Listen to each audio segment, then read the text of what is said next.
Post কাস্টমারের কাছে পৌঁছাচ্ছে না, সেটার সহজ সমাধান হতে পারে কন্টেন্ট প্ল্যান।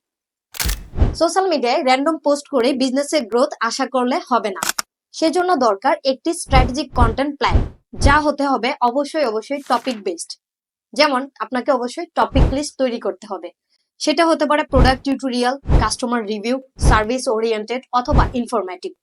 তারপরে পোস্টের টাইপ সিলেক্ট করতে হবে, যেমন পোস্টটা কি ধরনের হবে, ইনফরমেটিভ, টিউটোরিয়াল অথবা ইনসাইটফুল।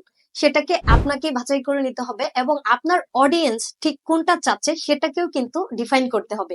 তারপর অডিয়েন্সের চাহিদার উপর ভিত্তি করে আপনি আপনার কন্টেন্ট গুলো তৈরি করতে পারেন। এরপরে অবশ্যই আপনাকে একটি কন্টেন্ট ক্যালেন্ডার তৈরি করতে হবে। কন্টেন্ট ক্যালেন্ডারে যে জিনিসটা থাকতে হবে অবশ্যই মেনটেন করতে হবে যে আপনি কোন দিন কোন পোস্টটা কোন টাইমে কিভাবে করতে চাচ্ছেন।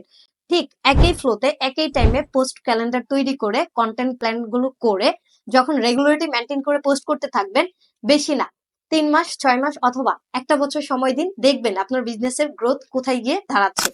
সবশেষে এঙ্গেজমেন্ট মনিটরিং করতে হবে, যেমন আপনার কোন ভিডিওতে অথবা কোন পোস্টে অথবা কোন লেখাটিতে সবচেয়ে বেশি রিয়াকশন, কমেন্ট অথবা শেয়ার পড়েছে। সেই অনুযায়ী যখন মনিটরিং করা শুরু করবেন, আপনি নিজেই বুঝতে পারবেন যে কোন টাইপের কন্টেন্ট দিলে আপনার বিজনেস বা আপনার সার্ভিস অথবা আপনার প্রোডাক্টের জন্য ভালো কাজ করবে, যাতে করে পরবর্তী কন্টেন্ট প্ল্যানিং গুলো কিন্তু আপনি সুন্দরভাবে সাজিয়ে ফেলতে পারবেন। এটাই হবে আপনার বিজনেসের কন্টেন্ট প্ল্যানিং এর সবচেয়ে সেরা উপায় অথবা সেরা স্ট্র্যাটেজি।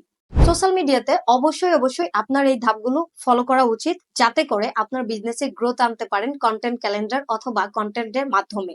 সেটা যে কোনো ধরনের কন্টেন্টেই হোক না কেন। এই যে এত ধরনের কথা বললাম, এতগুলো টিপস বললাম, এই কন্টেন্ট প্ল্যানিং করতে গিয়ে যদি আপনি কোনো ধরনের ঝামেলায় পড়েন, আপনার মাথায় যদি না আসে যে আপনি কখন কোনটা করতে চাচ্ছেন বা কিভাবে শুরুটা করবেন, আমি আপনাদেরকে সহযোগিতা করার জন্য সবসময় তৈরি আছি। আমার সাথে সরাসরি যোগাযোগ করতে পারেন।